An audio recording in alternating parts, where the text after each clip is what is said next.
You heard this your whole life. Stay indoors during a thunderstorm. Don't stand under trees. Find shelter. But nobody ever told you what actually happens when lightning strikes a person.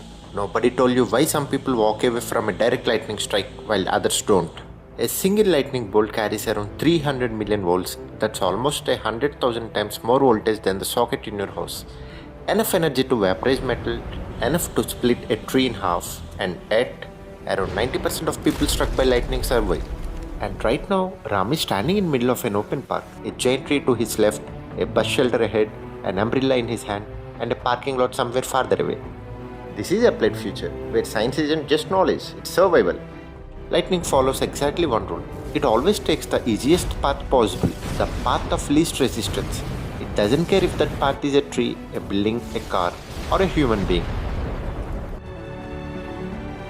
Rain gets heavier, Ram opens his umbrella, that's what people do. But stop for a second, what exactly are you holding? A metal rod pointed upward, above your head, standing in an open field.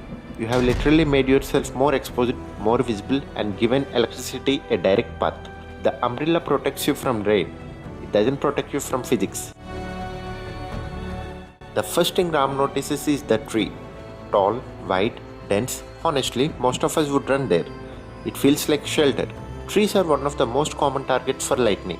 They are tall, they are isolated, and they are full of water. If lightning strikes a tree, the electricity races down the trunk, spreads through the roots and travels across the ground, which means standing next to a tree doesn't protect you. It puts you next to one of lightning's favorite targets. The tree isn't sheltered, it's part of lightning path. Ram looks ahead. A bus shelter, concrete walls, a roof overhead. Finally, something that looks safe. And honestly, it's better than standing in the open. The shelter is open at the front. There are metal supports holding the roof, a metal bench inside. And if lightning strikes nearby, electricity can still spread through the ground. So the shelter protects you from rain, not necessarily from lightning. Imagine lightning strikes the ground 10 meters away from you. The electricity doesn't just disappear at that point. It spreads outward, in every direction, across the wet soil, across the grass, like ripples spreading across water. Exactly these ripples carry enough energy to stop your heart. If you're standing inside that spreading current, electricity enters your body from one foot and exits from the other. And the farther apart your feet are, the larger the voltage difference. The larger the voltage difference, the more current flows through your body. This is why animals are surprisingly vulnerable to lightning. Electricity enters from one side and exits from the other, and passes right through the heart. There have been cases where an entire herd of cows died, even though lightning never touched them directly. So if the tree is dangerous, the umbrella is dangerous, the shelter isn't guaranteed, and lying flat is a terrible idea, what exactly should Ram do? Surprisingly, physics does have an answer. It's called the lightning crouch. Balance yourself on the balls of your feet. Only a tiny part of your body should touch the ground. Hands over your ears, head down, and wait. This position does three things at the same time. It makes you shorter, it reduces the amount of current that can pass through your body, and it protects your ears from the shockwave of a nearby strike. If you're trapped outside, this is the position physics approves.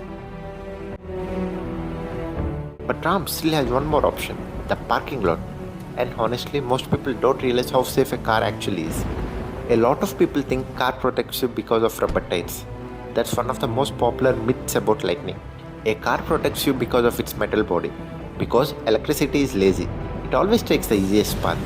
Imagine lightning striking the roof of your car. The current travels across the roof, down the doors, along the frame, around the passengers, and finally into the ground. This effect has a name. It's called a Faraday cage. The car isn't blocking lightning, it's redirecting it. So if you're caught in a thunderstorm and a car is nearby, physics has already given you the answer. Run to the car, close the doors, keep your hands away from the metal, and let the physics do the rest. But there is still one mystery left. If lightning carries 300 million volts, how do 90% of people survive? Because lightning has one strange behavior. Sometimes it doesn't go through the body, it goes around it. This phenomenon is called flashover, and it's one of the strangest things in physics. When an enormous amount of electricity hits the body, the sweat and moisture on your skin can create a thin conducting layer, and for a fraction of a second, electricity finds that layer easier to travel through than your internal organs. So instead of passing through your heart, it races across your skin, across your shoulders, across your chest, down your legs, and disappears.